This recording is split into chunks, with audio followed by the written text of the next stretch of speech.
माधवराव तमाखू चुरिती चिलीम तात्काळ तयार करीती देती तात्याबांचे हाती तात्याबा फुंकिती आरंभी तमाखूची ज्वाला निघता तात्याबा देत बाबांचे हाता बाबांचा प्रथम झुरका संपता मग ती भगतांस अर्पित मग ती चिलमी संपे तोवर इकडून तिकडे वर्तुलाकार भगत श्यामा तात्या बरोबर वरचेवर भ्रमतसे धन्य ती निर्जीव वस्तुपरी काय तिची या भाग्याची थोरी आम्हा सजीवा न तिची सरी सेवा ती खरी तियेची तपश्चर्या ही महाकठीण लाथा तुडविले बाळकपण पुढे सोसून शीतोष्ण तपन अग्नीत तावून निघाली भाग्ये बाबांचे करस्पर्शन पुनश्च धुनी माझी भर्जन मागुती गैरिका उटी चर्चन मुखचुंबन तैलाधे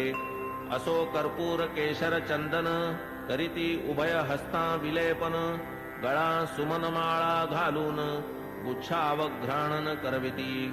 सदा जयाचे सुहास्य वदन अति सप्रेम सदय अवलोकन तयास काय शृंगाराभिमान राखिला हा मान भक्तांचा जया अंगी भक्तीची लेणी शृंगारिला जो शांतीभूषणी तया या लौकिकी माळामणी अलंकरणी काय होत की जो वैराग्याचा पुतळा तयास किमर्थ पाचूंच्या माळा परी अर्पिता ओढवी गळा भक्तांचा सोहळा पुरवितो स्वर्ण पाचू दिव्यहार गळा विराजती मुक्तासर अष्टाष्ट षोडश जयांचे पदर अभिनव पुष्कर मिश्रित जाई जुई तुलसी माळा आपाद जयाचे रुळती गळा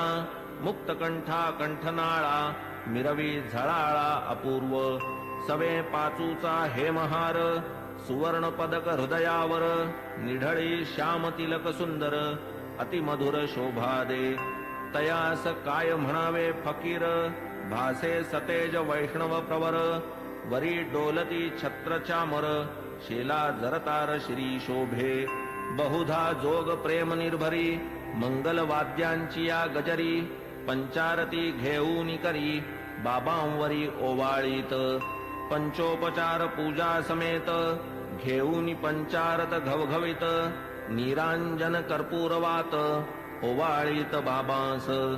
मग ही आरती जेव्हा संपत एक एक सकळ भक्त बाबांस करोनी साष्टांग प्रणिपात निघून जात घरोघर चिलीम अत्तर गुलाब पाणी देऊनी बाबांची अनुज्ञा घेऊनी तात्याबा निघता जावया निज सदनी म्हणावे बाबांनी सांभाळ मज जातोस जा परी रात्री माझी मधून मधून खबर घे माझी बरे हो म्हणून मग तात्याजी चावडी त्यजी जाई घरी ऐसे लोक जाता समस्त बाबा स्वहस्ते गाठोडे सोडीत धोतरांच्या घड्या पसरीत स्वहस्ते रचित निजशेज 60-65 शुभ्र चादरी घडिया मांडून या पुढारी स्वये तयांच्या रचून हारी पहुडती वरी मग बाबा ऐसिया चावडीची परी इत्थंभूत झाली इथवरी आता कथाजी राहिली दुसरी अध्यायांतरी वर्णिजेल तरी श्रोता कीजे क्षमा अगाधया साईंचा महिमा संक्षिप्त वदता राहीन सीमा गुरुत्व धर्मा पावे तो आता साईंची हंडीची कथा आणिक ज्या ज्या राहिल्या वार्ता पुढील अध्यायी कथीन समजता सादर चित्ता असावे अखंड गुरुस्मरण स्वार्थ तोच हेमाडा निज परमार्थ गुरुचरणाभिवंदने कृतार्थ चारीही पुरुषार्थ त्यापोटी स्वस्ति श्री संत सज्जन प्रेरिते भक्त हेमाडपंत विरचिते श्री साई समर्थ सच्चरिते चावडी वर्णनम नाम 37तमोऽध्याय संपूर्णः श्री सद्गुरु साईनाथार्पणमस्तु शुभम भवतु श्री सच्चिदानंद सद्गुरु साईनाथ महाराज की जय।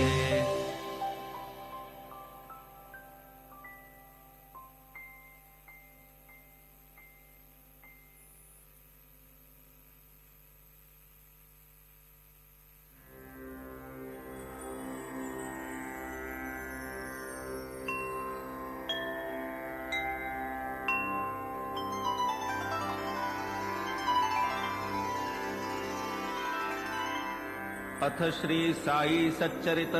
अध्याय 38 श्री गणेशाय नमः।